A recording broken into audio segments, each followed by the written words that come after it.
Halo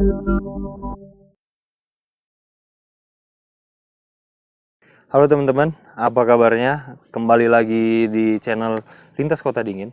Hari ini kita bakalan ngejawab pertanyaan teman-teman tentang bagaimana tips dan trik untuk penyiraman begonia.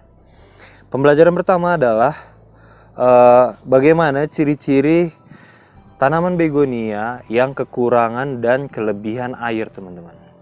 Yang kita bahas yang pertama adalah ciri-ciri tanaman yang kekurangan air. Ini dia teman-teman. Saya contohkan kekurangan air seperti ini. Ini memang seperti ini bentuknya.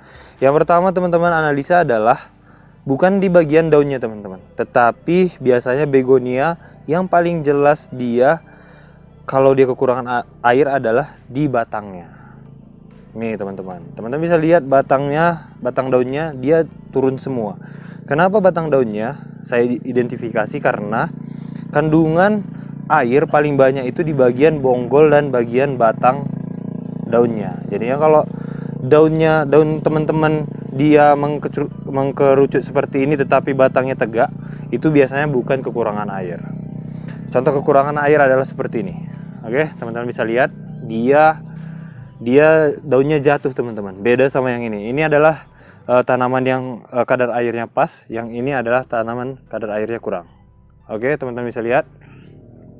Ini adalah tanaman yang memang sudah saya persiapkan beberapa hari yang lalu agar bisa teman-teman lihat bagaimana kekurangan airnya.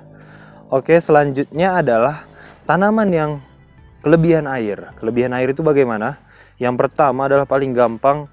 Biasanya kalau kelebihan air tanaman begonia teman-teman, terutama di daerah panas, bonggolnya bakalan busuk. Itu adalah ciri-cirinya yang pertama.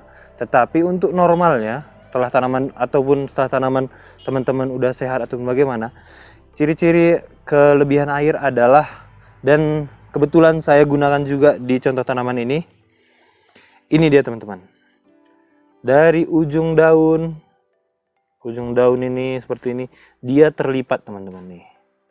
Dia terlipat. Nih, teman-teman bisa lihat nih ya, dia terlipat seperti gosong seperti ini. Oke, teman-teman bisa lihat, atau teman-teman di rumah punya tanaman seperti itu, daunnya menggulung dan terbakar, itu biasanya maksud saya kering, bukan terbakar ya, maksud saya kering. Itu biasanya kalau saya pribadi di lahan saya ini, itu adalah ciri tanaman begonia yang kelebihan air di media tanamnya. Lalu untuk media tanam yang baik itu adalah seperti ini teman-teman. Ini adalah jenis begonia golden yang kadar airnya bagus. Ciri-ciri yang pertama adalah kita lihat media tanamnya. Oke, ini teman-teman bisa lihat media tanamnya tidak becek teman-teman, tetapi hanya basah. Dari mana kita tahu basah? Waktu kita pegang seperti ini, kita masukkan tangan kita, itu dia tangannya itu maksudnya tidak becek, tidak banyak air gitu. Hanya kita rasakan waktu kita pegang dia lembab gitu. Hanya ada sedikit tanah. Dan waktu kita pegang itu terasa dingin media tanamnya. Itu adalah salah satu ciri-cirinya yang pertama. Media tanam tidak becek dan waktu dipegang dia tidak mengandung air. Bisa kita contoh ini nih.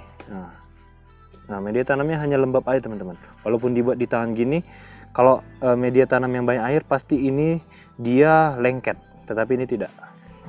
Selanjutnya adalah daun tanaman ini dia tegak teman-teman. Nah, teman-teman bisa lihat ini dia tegak, beda dengan yang ini tadi. Dan tidak ada kering-kering di bagian pinggir daunnya.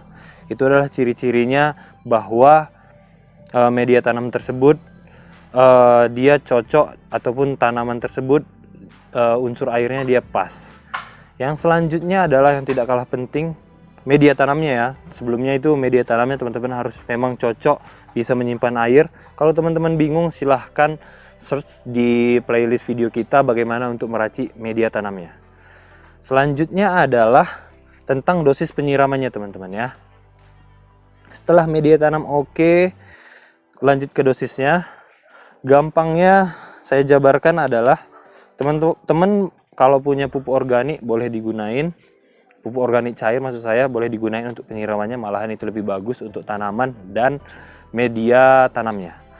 Untuk tanaman sebesar ini teman-teman, Saya biasanya intensitas penyiraman kalau pada musim panas ataupun cuaca panas dalam waktu 1 minggu, saya lakukan penyiraman 2 kali dalam 1 minggu ataupun 3 hari sekali teman-teman.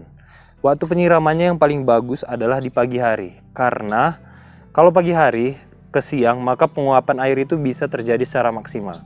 Kalau teman-teman lakukan pada siang hari, biasanya kalau nyiram teman-teman, kalau bisa dipastiin bahwa hanya kena bonggolnya tidak masalah. Tetapi kalau kena daunnya, biasanya di siang hari, maka air tersebut bakalan melakukan penguapan dan intensitas air itu biasanya dia panas teman-teman, karena cuaca juga panas.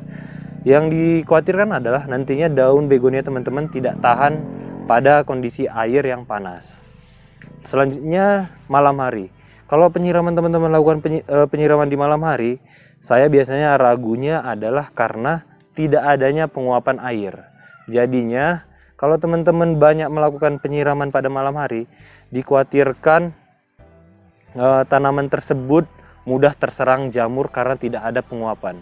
Kita tahu bahwa jamur atau fungi itu dia sangat senang pada kondisi air yang tinggi ataupun lembab. Jadinya dari ketiga keadaan itu, pagi, siang, dan sore ataupun malam, sebaiknya teman-teman melakukan penyiraman di pagi hari. Walaupun tidak banyak, tidak masalah. Selanjutnya adalah untuk dosisnya. Untuk sebesar tanaman ini, saya hanya gunakan air kurang lebih kapasitasnya ini 200 ml ataupun 250 ml untuk tanaman sebesar ini. Contohnya seperti indukan ini. Oke, untuk penyiramannya, saya biasanya lakukan, kita anggap ini ya teman-teman ya, kita anggap ini tanaman sudah sampai di kondisi seperti ini. Saya tunjukin. Ini dia, ini gambarnya contoh tanaman ataupun permukaan tanah yang sudah minta untuk disiram. Oke, kita ibaratkan seperti ini aja. Kita ambil contohnya ini. Kalau ukuran seperti ini, kapasitasnya cukup setengah gelas ini aja teman-teman, nggak perlu banyak. Kita siramkan di pinggir potnya aja, nggak perlu terkena bonggol. Karena yang menyimpan air ini adalah bagian akar pinggirnya, bukan bonggolnya teman-teman. Nah, saja seperti ini. Nah, apalagi kalau sudah menetes seperti ini, menandakan bahwa memang sudah cukup dilakukan penyiraman. Oke, dia netesnya segini. Nah, dan teman-teman bisa langsung lihat kalau media tanam yang bagus, yang cocok dengan begonia, memang tanah tersebut langsung menyerap air teman-teman, tanpa air itu tergenang. Ini dia.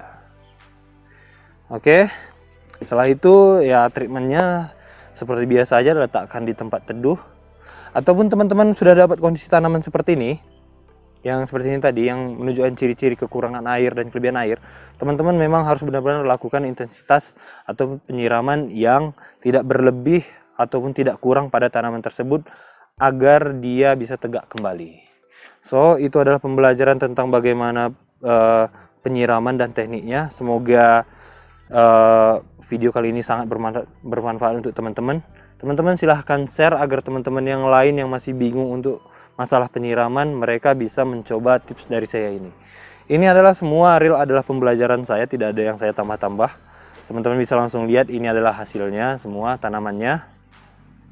So, jadinya kalau teman-teman masih ada yang mau ditanyakan lagi ataupun ada yang belum dimengerti dari pembahasan kali ini, teman-teman silahkan komen ataupun langsung hubungi link yang ada di gambar ini untuk info lebih jelasnya.